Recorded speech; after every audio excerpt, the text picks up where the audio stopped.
ఇక్కడ కన్నా మరైతే మనం సాధించుతాం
రెడీ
బతుకమ్మ అనేది మన తెలంగాణ సాంస్కృతిక ప్రతీక. బతుకమ్మ అనే దాని పేరులోనే ఉంది అమ్మలను బతికించడం.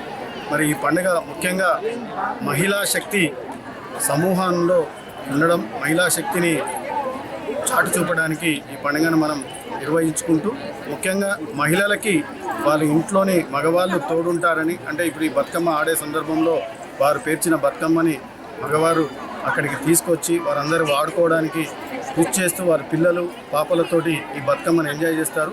మరి దీంట్లో మహిళలు వాళ్ళ యొక్క సామూహిక శక్తిని పెంపొందించుకునే కాకుండా కుటుంబ బాంధవ్యాలను పెంచుకునే పండుగ.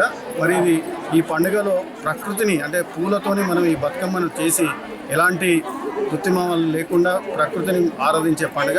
ఈ పండుగ సందర్భంలో మన జగిత్యాల జిల్లాలో ప్రభుత్వ ఆదేశాల మేరకు గౌరవ జిల్లా కలెక్టర్ గారి అనుమతితో మనం ఇంత పెద్దగా నిర్వహించుకుంటున్నాం. మరి ఇందులో పాల్పంచుకోవడం సంతోషదాయకంగా నాకు ఈ అవకాశం ఇచ్చినందుకు ఆనందంగా వ్యక్తం చేస్తూ అందరికీ బతుకమ్మ శుభాకాంక్షలు మరియు దసరా శుభాకాంక్షలు తెలుపుతున్నాను. ధన్యవాదాలు. సో అందరికీ నమస్కారం. ఈరోజు మన జగిత్యాల జిల్లాలో డిడబ్ల్యూ గారి ఆధ్వర్యంలో మహిళలందరూ కలిసి బతుకమ్మని పండుగని సెలబ్రేట్ చేసుకుంటున్నాము. మరి దీనికి అన్ని డిపార్ట్మెంట్స్ నుంచి కూడా ఉద్యోగులు పార్టిసిపేట్ కావడం జరిగింది.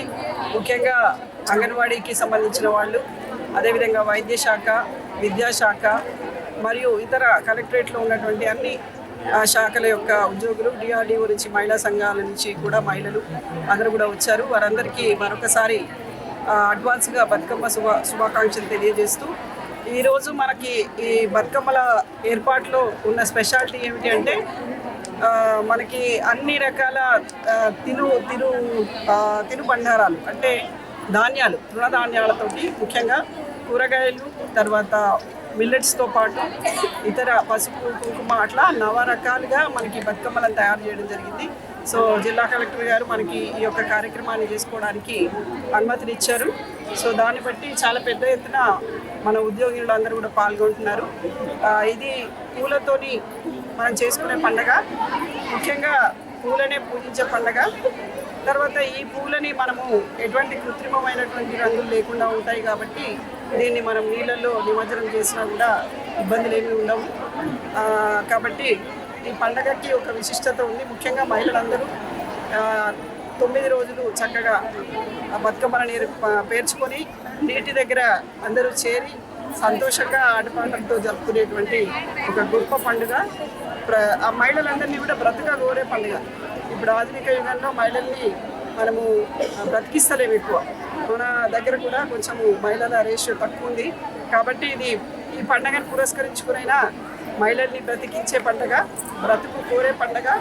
మన ఇంటి ఆడపడిచి ఎవరైతే ఉంటారో వాళ్ళు ఎప్పుడు కూడా సోదరులను, తల్లిదండ్రులని బ్రతకాలని వాళ్ళు కూడా కోరుకుంటారు. సో వాళ్ళ దీవెనలతోటి పండుగలాగే ముందుకెళ్ళాలి. మన తెలంగాణ అంతా కూడా సస్యశ్యామలంగా ఉండాలని తెలియజేస్తూ జిల్లా కలెక్టర్ గారి ఆధ్వర్యంలో మాకు ఇంత మంచి సమయం ఇచ్చినందుకు సారి కూడా థ్యాంక్స్ చెప్తూ, మరి ఈ యొక్క మన జగిత్యాల అన్ని రంగాల్లో ముందుకు వెళ్ళడానికి మా వంతు కృషి చేస్తామని చెప్పి తెలియజేసుకుంటూ అందరికీ సద్దుల బతుకమ్మ, అదేవిధంగా దసరా శుభాకాంక్షలు తెలియజేస్తూ